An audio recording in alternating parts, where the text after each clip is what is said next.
Welcome to the Eternal Capsule podcast, where life stories come alive. I'm Alfred, and I'm here with my co-host, Brielle. Hey everyone! So glad you're here with us today. I recently had the genuine pleasure and honor of sitting down with Kathy Shriek to hear her life story. And Brielle, I have to tell you, this one really stayed with me. Kathy is 69 years old, born in Lake City, Florida, raised in Utah, and her story spans two completely different American worlds. It's a story about music, about family, about a little girl who found her voice in the most unexpected places. Oh, I am so ready for this. I haven't heard any of it yet, so take me there. So let me set the stage. Kathy was born Kathy Rich.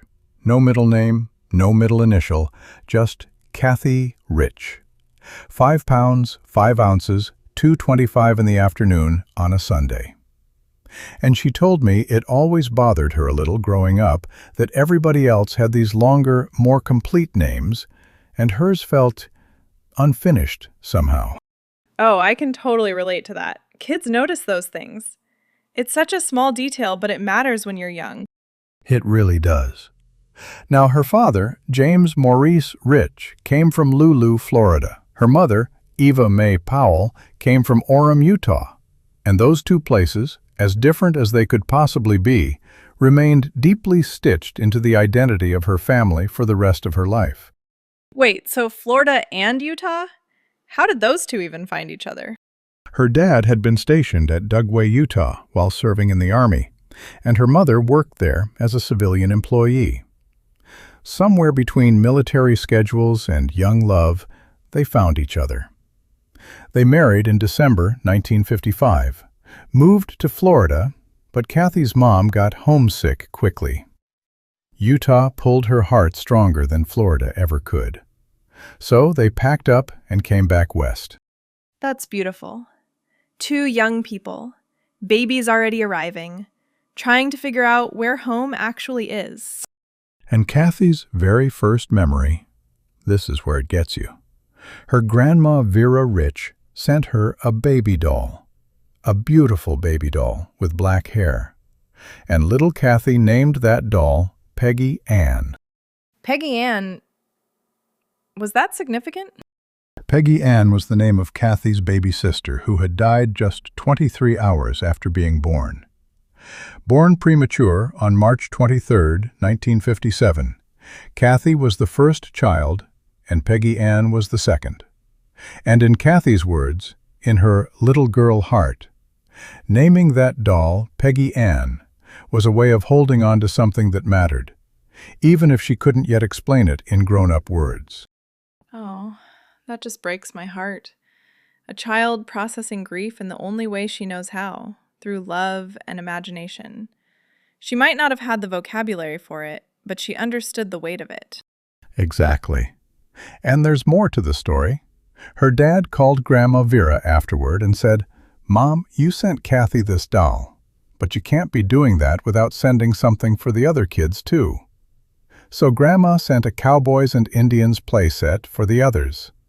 But Kathy said the doll was always the thing that stayed closest to her heart. Of course it was. It wasn't just a toy. It was connected to Grandma Vera, to her baby sister, to her parents, to the feeling of being loved and remembered. That's what she said, right? Those were her exact words. And at some point, the doll's arm broke, and the adults took it to a doll hospital to be repaired. To a little girl, that felt like a very important thing. Years later, she asked her dad about that memory, and at first he didn't remember it, but then he did. And she said that confirmation meant something to her because it proved the memory she'd carried for so long was real. There's something so tender about that. Needing someone else to validate a memory you've been carrying alone. Like, it's not enough to remember it yourself. You need someone to say, "Yes, that happened. That was real." She put it beautifully. She said, "Some childhood memories stay because they are tied to something deeper than the event itself." And I think that thread runs through Kathy's entire life. So where did they end up living? You said they came back to Utah? They did. First in Kearns, Utah, where some of Kathy's earliest memories are set. And the first image she has from that house isn't a bedroom or a kitchen. It's the little cellar entrance in the floor. Her dad would lift the door, and right at the beginning of it, he had things stowed away. To her child's imagination, it felt mysterious and slightly frightening. Spiders, shadows, and an old rocking horse down there. Isn't that so true about childhood? The enormous life events fade, but one tiny, strange detail stays crystal clear forever. She said exactly that. But here's where the story starts to really open up. In Kearns, there was a Frost-Stop drive-in right behind the fence at the back of their yard. It had this enormous root beer mug sitting high above the building. Cars would line up, car hops would bring food to the windows. And Kathy's dad loved music. Okay, I feel like this is going somewhere good. When his fellow musicians came over, Bob Watson, Uncle Ralph, and Aunt Sandy, Lonnie Carlson, probably Chick Griggs too, they would set up in the backyard and just jam together. Kathy could only have been about 6 years old, and because the Frost-Stop was right behind them, they had a built-in audience. People sitting in their cars could hear the music. They'd listen, and sometimes they'd clap. No way! So she had a live audience before she even knew what performing was? And she said, "I was very young, but I already knew I could sing. And when I stood there singing with my family and heard that applause, it felt like the whole world was right there behind our fence." She said they weren't in some big theater or fancy place. They were just in their backyard in Kearns, Utah, with the smell of food from the drive-in, the glow of that big root beer mug, her dad's music filling the air, and people clapping from their cars. That is genuinely one of the most magical images I've ever heard. A 6-year-old girl, backyard stage, root beer mug glowing above, strangers applauding from their cars. That's a movie scene. And here's the thing that makes it so poignant. Kathy was being bullied at school. She attended David Gourley Elementary in Kearns, and the kids were cruel to her, called her names constantly. Every day was harder. But she said, looking back, that was one of the first places where music saved me a little. At school, I often felt different and picked on. But at home, behind that fence, with Dad playing music and people listening from the drive-in, I felt like I belonged somewhere. Music as rescue. At 6 years old, she already understood that. Not intellectually, but in her body, in her bones. She knew what it felt like to be rejected in one world and completely accepted in another. And that pattern continued when the family moved to Sandy, Utah. They moved to Margie Drive, and Kathy told me that the streets in the neighborhood were named after a family's daughters. Margie Drive, Jean Drive, Dawn Drive. Dawn was the youngest, and she even had a life-sized playhouse in her backyard that fascinated Kathy completely. A life-size playhouse? I mean, of course that would captivate a little girl. And she said it's actually still there today. That's wild. Some things just persist. At Sandy Elementary, the bullying continued in different forms. But even there, music kept finding her. She told me that on the playground, someone would ask her to sing, and of course she would.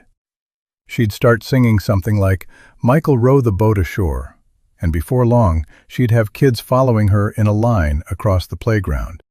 Like a little Pied Piper. The same kids who were teasing her? Some of them, probably. She said some kids made fun of her, but when they said, "Hey, Kathy, will you sing?" she always sang.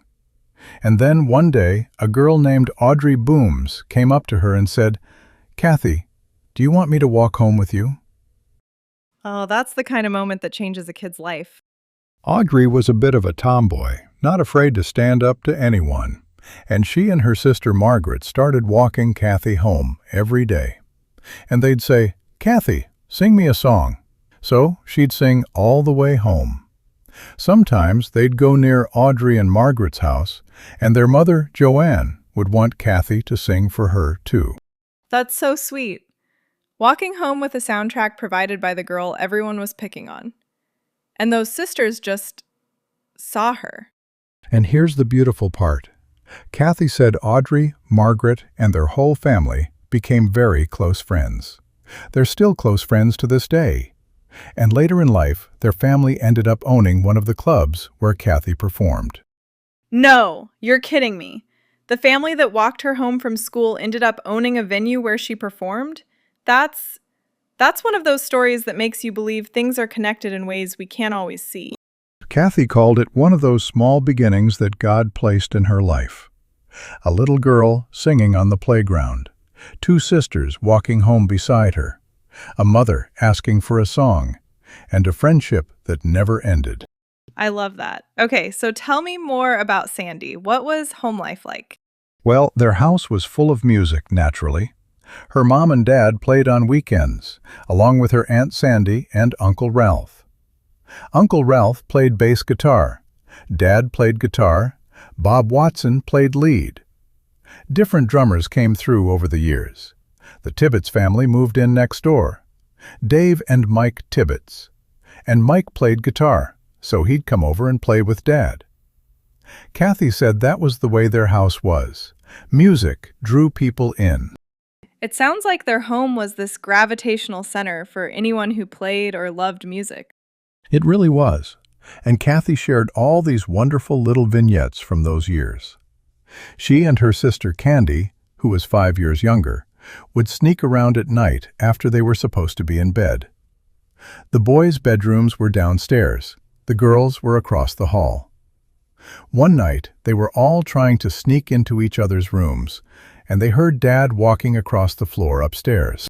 Oh no, the universal sound of, "You're about to get caught." Everyone scrambled. Kathy dove under one of the boys' beds, and a great big needle went straight into her stomach. What? She let out a scream. She crawled out and went to her parents, and they were sympathetic. But only to a point. She said they were also thinking, well, that's what happens when you're playing around when you should be in bed. That is such a parent response. Half sympathy, half told you so. But I can imagine that needle in the stomach was a pretty effective lesson on its own. She said the feeling never left her, but she also laughed about it. When the lights came on, the boys were in the girls' room, and the girls were in the boys' room. Everyone was caught. That's such a classic sibling memory. The kind of thing you groan about at Thanksgiving 30 years later. But there were harder moments, too. Kathy told me about a day she was walking home from school. She was maybe 9 or 10, when a black Labrador came running at her, dragging a chain behind it. At first she thought the chain would stop it. Then she realized it wouldn't. Oh no. She ran, screaming, all the way to the church, where her mother was leading a choir. Found her mom, calmed down. But what haunted her most wasn't the dog itself. It was the people sitting outside on their lawns, watching. They could see a big, vicious dog chasing a little girl, and not one of them got up to help. Wow. That's devastating in a completely different way than the dog itself. The fear of the animal is one thing, but the realization that adults can see you in trouble and choose to do nothing, that leaves a different kind of mark. She said exactly that. The fear of the dog was terrible, but the feeling of being watched and not helped left its own kind of mark. It taught me, even as a child, that sometimes people see trouble happening and still do nothing about it. There's a wisdom in that statement that goes way beyond childhood. I think a lot of adults still haven't learned that lesson as clearly as she articulated it. Now, I want to take us to the Florida side of Kathy's story, because this was one of the richest parts of our conversation. Every summer, the whole family would pile into the car and drive to Lulu, Florida, 3 or 4 days on the road, to visit her dad's family. Lulu, Florida. I have to be honest, I've never heard of it. And Kathy said, many people haven't. That's actually one of the reasons she wanted these memories in her book. She wants her children, her grandchildren, everyone who comes after, to know that Lulu existed, that it mattered, and that it helped shape their family. That's a beautiful mission. preserving a place through the people who loved it. Now, her dad's mother was Vera Pierce Rich, Grandma Rich. To most of the Florida cousins, she was Granny Rich. But Kathy always called her Grandma Rich because Granny sounded too old to her. Kids have such firm opinions about names. Her dad came from a big family, 4 brothers and 3 sisters, Mabel, Leo, Lucille, Francis, Edward, Enoch, and Alice. And the way Kathy described arriving at Grandma Rich's house, it's one of the most vivid things I've ever heard someone recall. Tell me. She said when they finally pulled up after days on the road, Grandma Rich and Aunt Lucille were usually already out on the front porch waiting for them.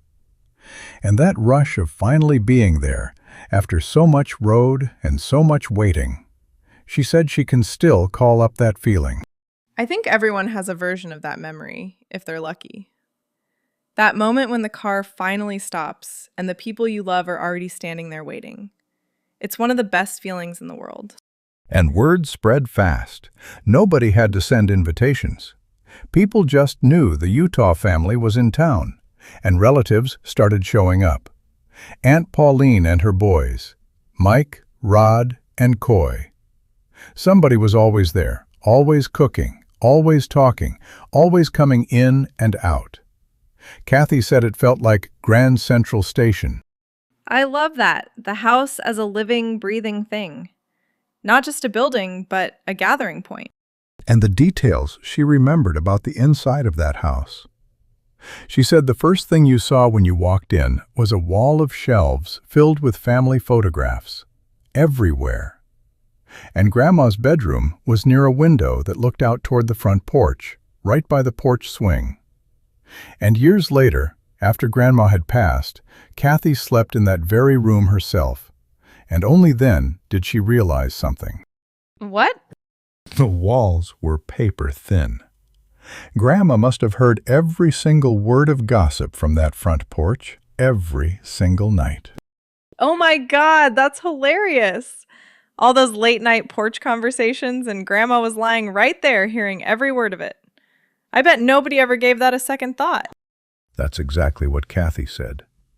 Nobody out on that porch ever considered it. And then Aunt Lucille's room was right across from Grandma's. Lucille was an avid reader. Stacks and stacks of Harlequin romance novels and love story magazines everywhere. I love that Kathy noticed that. You can tell she was always paying attention to the details of the people around her. And the kitchen. She remembered the ceiling sloped downward in an unusual way, almost like the back of a porch. And she said she'd wake up in the mornings to Grandma Rich and Aunt Lucille already cooking something for dinner or lunch. Some kind of bean was always on the stove. Lima beans, black-eyed peas, whatever it was going to be that day. Beans on the stove, sweet tea in the refrigerator, photographs on every wall.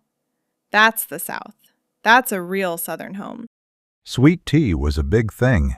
She made a point of that.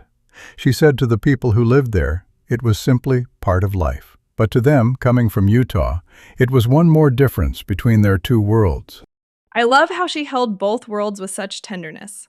She didn't favor one over the other. Utah was mountains and gardens and Grandpa and Grandma Powell's house.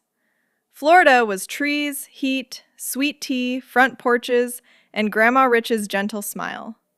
Both sides belonged to her. Those were her words. Both worlds shaped me. Both sides belong to me.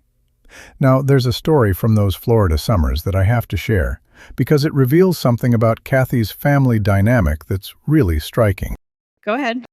Kathy had a childhood crush on her cousin Mike. She was about 7 when it started. Mike was several years older, seemed so grown up.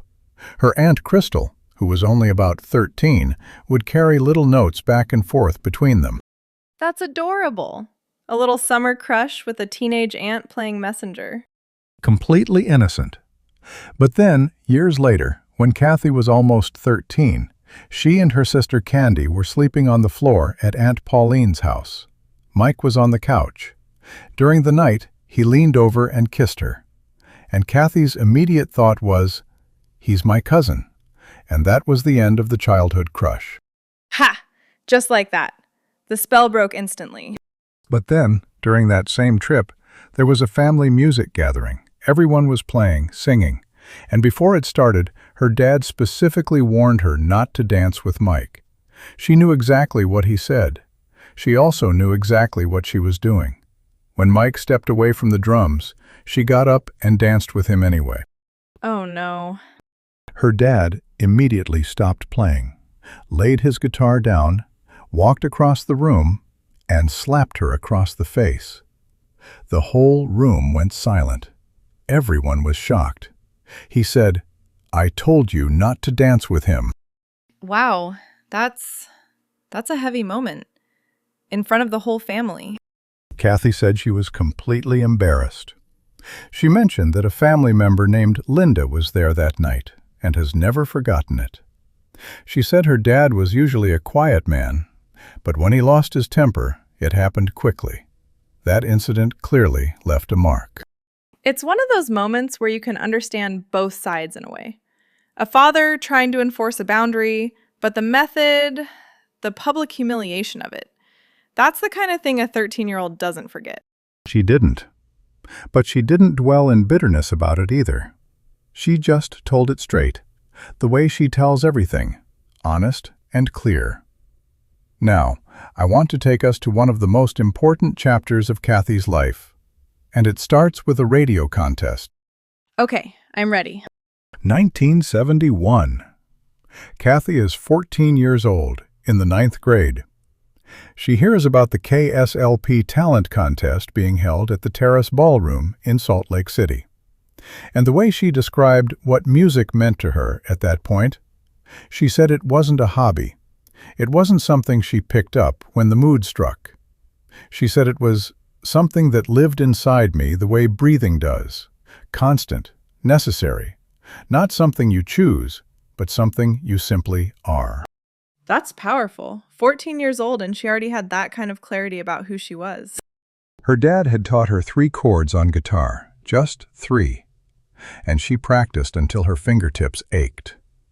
She said it took about 2 weeks to get to the point where she could play and sing all the way through a song without stopping. And to most people, 2 weeks on 3 chords would seem like very little. But to her, it felt like she'd opened a door she'd been pressing against for years. 3 chords and a voice. That's all some of the greatest songs in history are built on. She had 2 songs ready, House of the Rising Sun and Merle Haggard's Okie from Muskogee, and she went to the Terrace Ballroom for the auditions.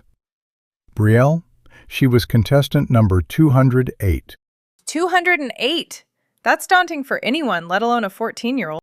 And her dad wasn't there for the first audition. He was her anchor in those situations, and without him she felt the full weight of it.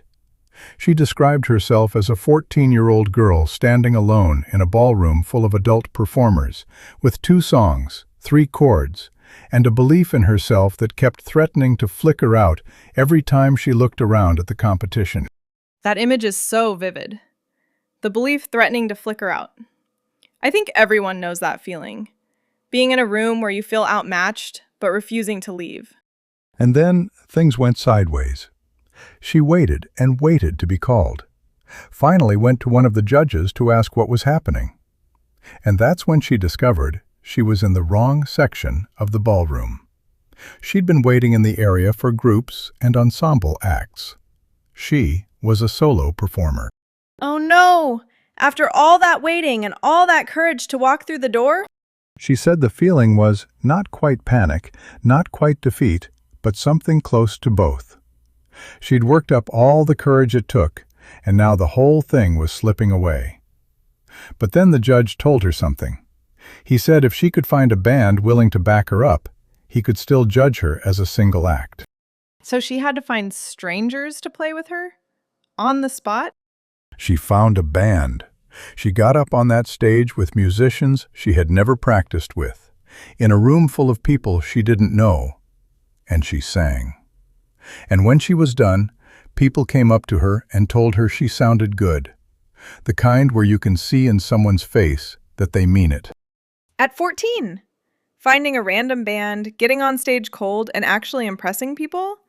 That's not just talent, that's grit. She said, at 14, having a stranger tell you that your voice is worth listening to changes something.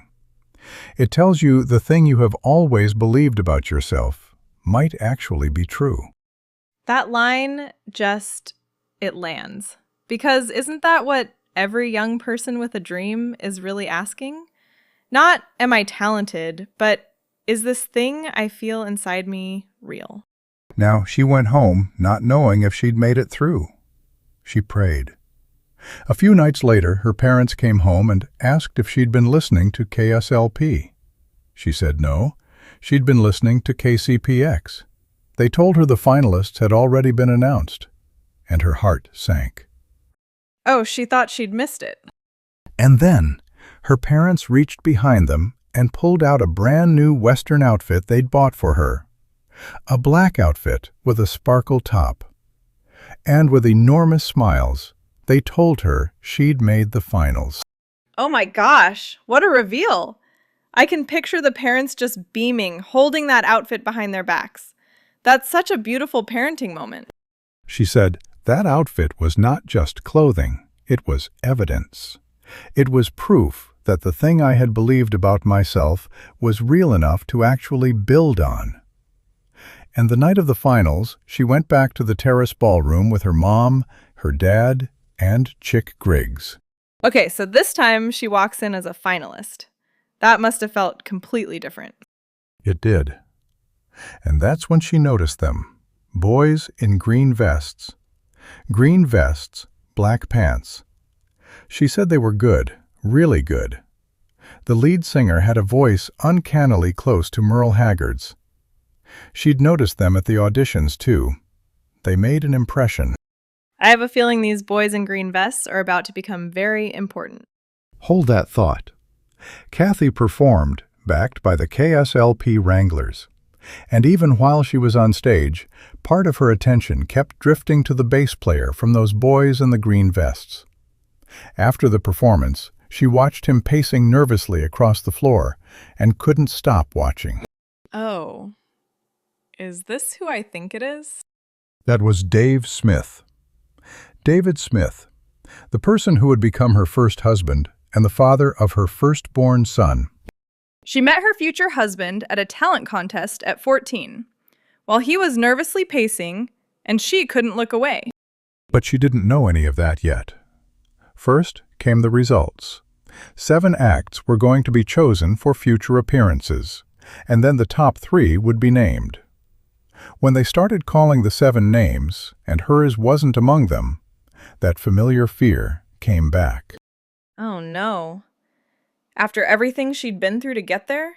Third place went to the West Marsh Band. Second place went to Charlie Butterfield. And first place... Please tell me. They called her name. Kathy Rich, first place. Yes! Oh my gosh, yes. She said she was so completely overtaken that she couldn't move. Someone had to push her toward the stage because her feet had stopped working on their own. Her parents were on their feet. Her mom was already reaching for the nearest phone because she needed to call Grandma Powell. I'm going to cry. The mom reaching for the phone! That's the most mom thing in the world. I have to call my mother right now. January 16th, 1971. The Terrace Ballroom, Salt Lake City, Utah. Kathy performed alongside country singer Judy Lynn that night, and she said when the applause told her what she'd never quite let herself fully believe, that she was good enough, that the music inside her was really enough to reach people. From the backyard behind the frost top to the terrace ballroom. From 6 years old to 14. It was always there. She just needed the world to confirm it. And a few days later, she received a record contract with Rhea Records. And then the connection came together. She was linked up with a band called the Wasatch Mountain Boys through a man named Irv Saunders. And when she and John Smith started talking on the phone, they realized it. The Wasatch Mountain Boys were the boys in the green vests. No. The same boys she'd been watching the whole night? Dave was the bass player who'd been pacing. John was the lead player. And Jeff Pace was their drummer, a kid who walked around backstage with drumsticks in his hands and no shoes on his feet. I love that detail. Drumsticks in hand, no shoes. That's a musician right there. Her first rehearsal was on a Sunday afternoon in March of 1971. Her dad drove her there, and when they arrived, the boys took one look at her dad and assumed he was her boyfriend. Ha! That's amazing. They cleared up the confusion quickly, and everyone laughed. And Kathy said it broke the ice better than any formal introduction could have. And then they started playing, and she said within the first few minutes she could feel it. That quality of sound that tells you the people you're making music with are on the same page without having to discuss it. That instant musical chemistry. When it clicks, you know. And she knew. A week later, the band came to her house to practice. That's when she complimented Dave on his thick red hair, which, in her words, made him go quiet in the way young men go quiet when they're not sure what to do with attention they weren't expecting.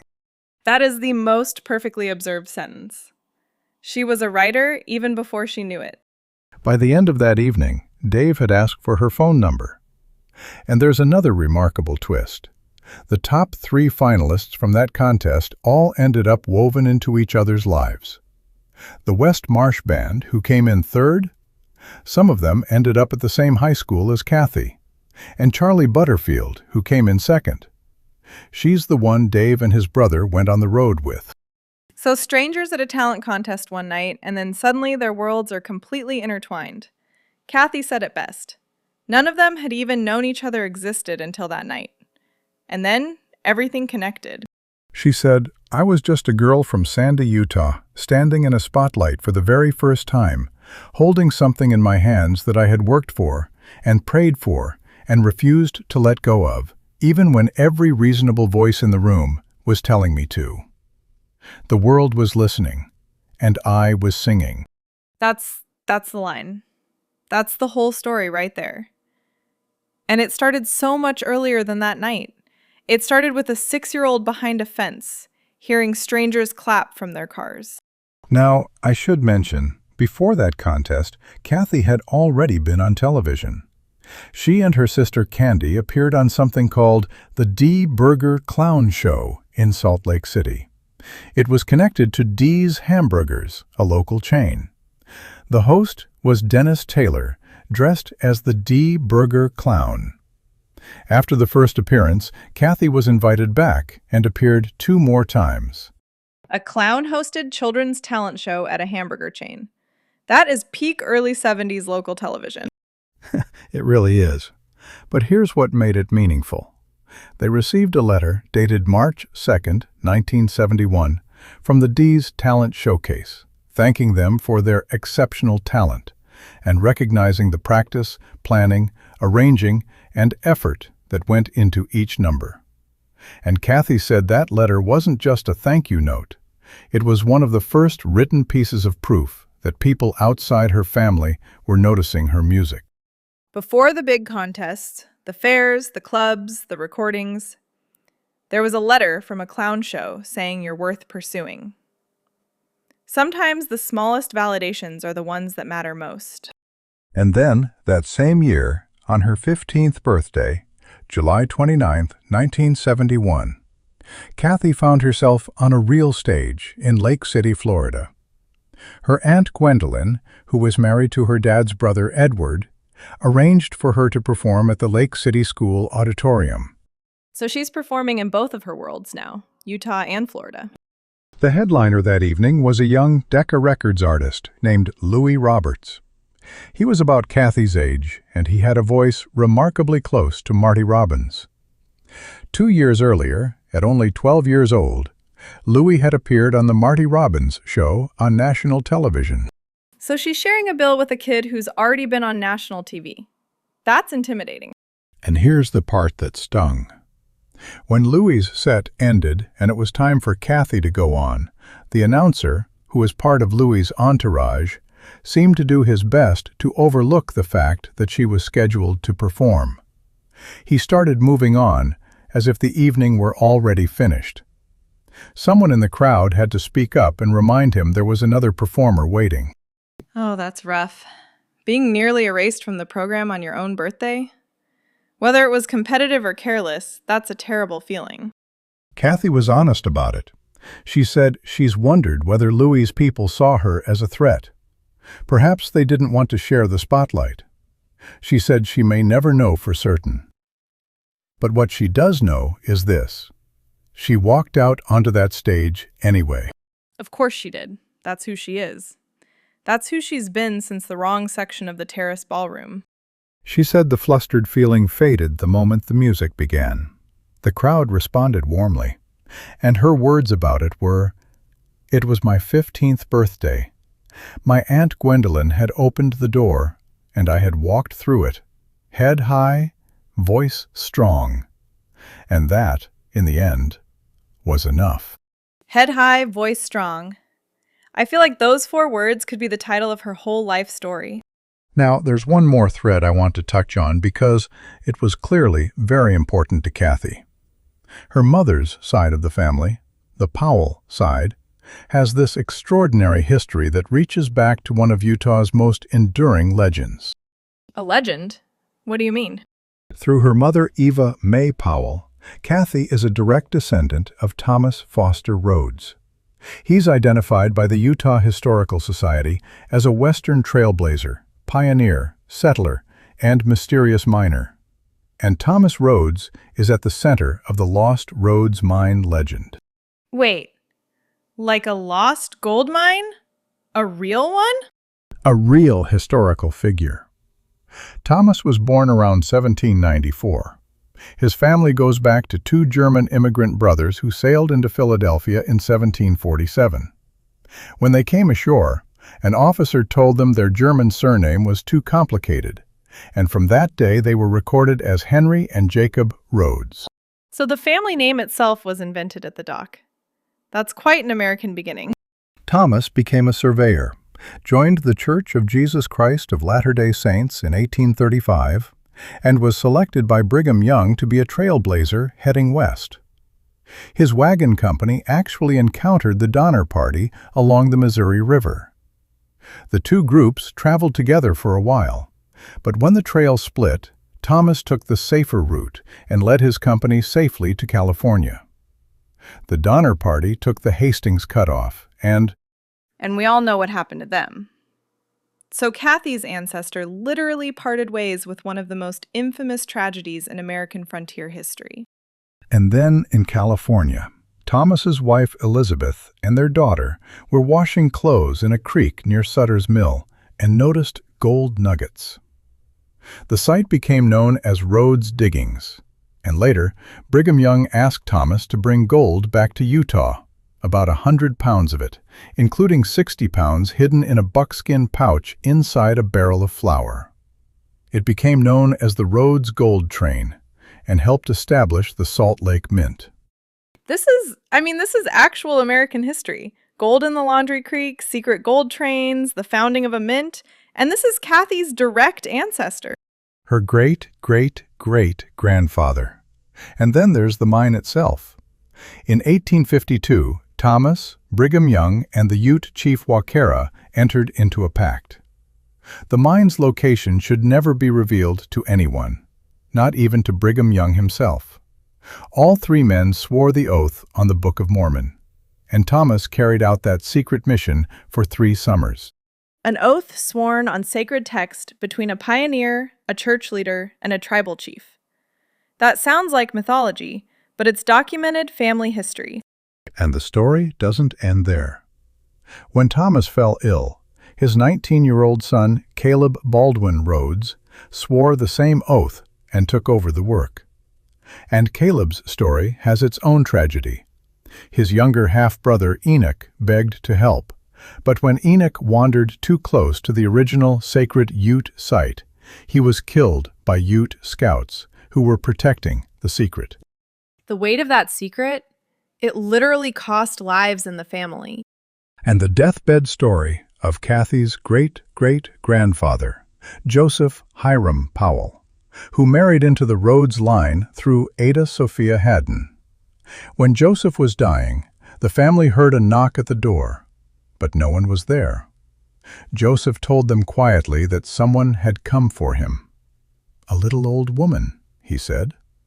And Ada knew from his description it could only have been her own grandmother, Jacobina. Oh my. He passed away the following night.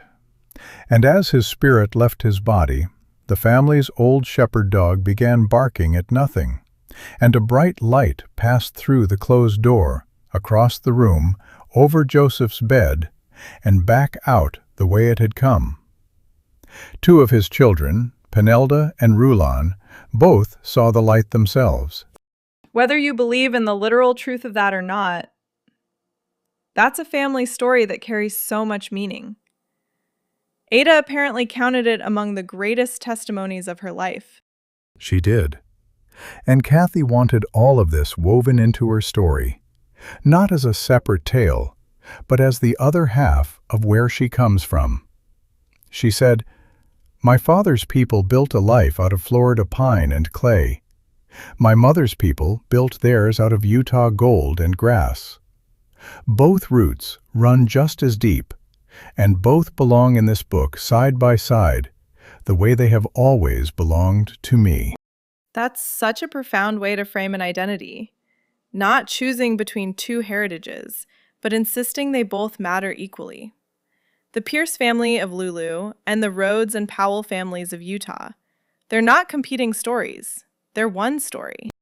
And there's one more detail I want to mention, because it echoes the Peggy Ann Doll story from the very beginning. Kathy's mother was named Eva May Powell, and that name, it was given to her in memory of a baby who died in 1898, Joseph Powell's first daughter by his first wife, Adelaide, who herself died in childbirth. The baby Eva May lived less than a year. Her grandfather, William Carter Haddon, built her a small casket out of boards with his own hands. So Kathy's mother carried a name that was itself a remembrance, a quiet memorial to a baby girl whose life was brief, but whose place in the family was never erased. And then Kathy, as a little girl, named a doll after her own lost sister. Names as memory, names as love. It runs through the whole family. It really does. And that's what struck me most about my time with Kathy. She carries all of this, every name, every place, every porch and kitchen and stage and creek, with such care. She's not just remembering her life, she's preserving an entire world for the people who come after her. You know what stands out to me most? It's the thread that runs through everything. From the Frost Top Drive-In to the Terrace Ballroom to that stage in Lake City on her birthday. From being teased at school to having Audrey walk beside her. From being in the wrong section to finding first place. Every time the world tried to overlook her or push her aside, she sang. That was her answer. She always sang. And she's still singing, still telling her story, still making sure Lulu, Florida isn't forgotten, and that Thomas Foster Rhodes isn't just a legend, but a real person in her family line, still naming the people who mattered, every aunt, every cousin, every neighbor who made her childhood what it was. She said something early on that I keep coming back to. She said, some childhood memories stay because they're tied to something deeper than the event itself. I think that's true of her whole life. Every story she told you wasn't just about what happened. It was about what it meant. Kathy, thank you. Thank you for trusting us with your story, your two worlds, your music, your family, your courage, all of it. It has been a true honor. And to everyone listening, if Kathy's story has made you think about your own memories, your own two worlds, the people who walked you home or believed in you before anyone else did, maybe it's time to capture those stories too. You can create your own eternal capsule at eternalcapsule.com, because every life story deserves to be preserved. Until next time, take care of each other and take care of your stories.